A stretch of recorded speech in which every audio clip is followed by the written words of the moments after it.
இன்றைக்கு மோடி அவர் நடத்திய அந்த ஷோவை பார்த்தேன். மூஞ்சே ஒரு மாதிரி சுருக்கமாக இருக்கு.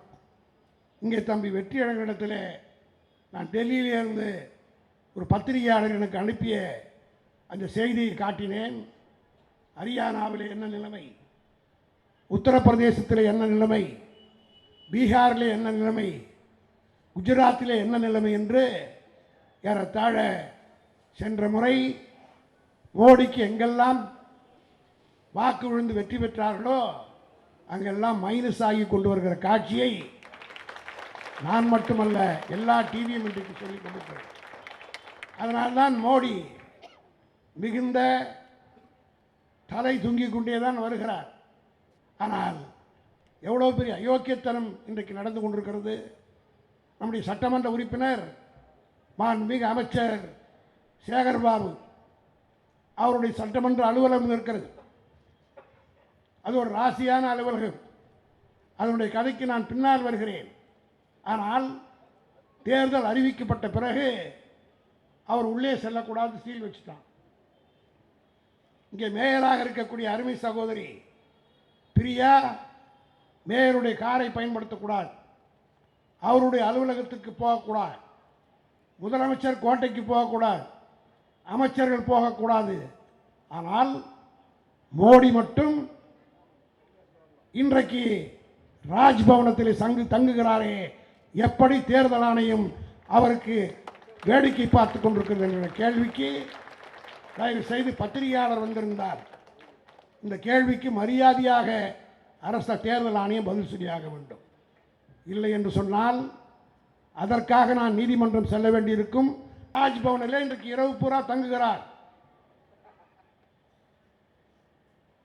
பிஜேபியுடைய தலைவர்களை உட்கார்ந்து கொண்டு அங்கே கட்சி விவகாரங்களை பேசப் போகிறார். ஒரு கவுன்சிலர் ஜோனல் ஆபீஸ்க்கு போகக்கூடாது, ஒரு எம்எல்ஏ ஆபீஸ்க்கு போகக்கூடாதுன்றீங்க. ஆனால் ஒரு பிரைம் மினிஸ்டர் ராஜ்பவனத்தில் இரவு முழக்கும் பிஜேபியுடைய தலைவர்களை வைத்துக் கொண்டு ஆலோசனை நடத்துகிறார். காலை 10 மணி வரை. எப்படி தேர்தல் ஆணையம் அதற்கு அனுமதி அளித்தது? இது ஒன்றை வைத்தே மோடியை டிஸ்குவாலிஃபை பண்ணலாம். அவர் தேர்தலில் நிற்பதற்கு யோகியதே இல்லை என்று சொல்வதற்கு கூட அதிகாரம் தேர்தல் ஆணையத்திற்கு சட்டத்தில் இருக்குதா இல்லையா? Moral code of conduct MCC என்று சொல்லப்படுகிற அதில் இந்த சரத்துக்கள் எல்லாம் குறிப்பிட்டிருக்கிறார்களா இல்லையா? நரேந்திர மோடிக்கு மட்டும் எப்படி அனுமதி ராஜ்பவனத்திலே? மற்ற மாநிலத்திலே இல்லை, தமிழ்நாட்டில் மட்டும்தான். Why is Modi staying in Rajbhavan of Tamil Nadu alone? அங்கே ஒரு பிஜேபி ஆர்எஸ்எஸ் பொதுச் செயலாளர் உள்ளே கவர்னராக உட்கார்ந்திருக்கிறார். எனக்கு இருக்கிற சந்தேகம் எல்லாம் மோடிக்கு வருகிற போது இங்கே பணம் பட்டோடா செய்வதற்கு வந்த பணமெல்லாம் அவர் மூலமாக ராஜ்பவனத்தில் இருக்கிறதோ என்கிற சந்தேகம் எனக்கு ஏற்படுகிறதோ இல்லை, சேகர் பாபு ஏற்படும். நான் மாட்டிக்கிறார், அவரை மாட்டிக்கிறார். சேகர் பாபுக்கு மட்டுமல்ல, எல்லா மனசாட்சி உள்ளவனுக்கும் இருக்கும். ஒரு ராத்திரி ஏன் தங்குற? ஏற்கனவே 4 கோடி ரூபாயை நாங்கள் தான் பிடித்து கொடுத்தோம் என்பதை மோடி மறந்துவிடக்கூடாது. நயினார் நாகேந்திரன் மோடிக்கு சொந்தமான ரயில் எடுத்துட்டு போனால் தப்பிச்சிடலான்னு நினைச்சார். அதுவும் இது வந்தே பாரத், அந்த ட்ரெயின் 4 ஸ்டேஷனில் தான் நிற்கும். எக்மோர் புறப்பட்டா திருச்சி, திருச்சி விட்டா மதுரை, மதுரை விட்டா திருநெல்வேலி, அவ்வளோதான். ஆனால் திருச்சி போகிறதுக்குள்ளாகவே திமுக தொண்டன் 4 கோடி ரூபாயை பிடித்து கொடுத்தான் என்பதை மோடி மறந்து விடுறார்.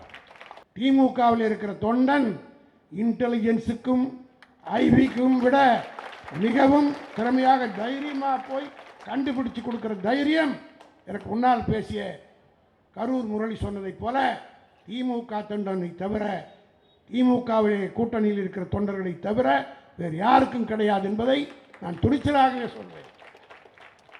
இப்படிப்பட்ட அயோக்கியத்தனத்தை எல்லாம் செய்துவிட்டுத்தான் இன்றைக்கு உத்தமரை போல மோடி இங்கே பேசுகிறார். அவருக்கெல்லாம் பதில் சொல்ல வேண்டிய அவசியம் இல்லை.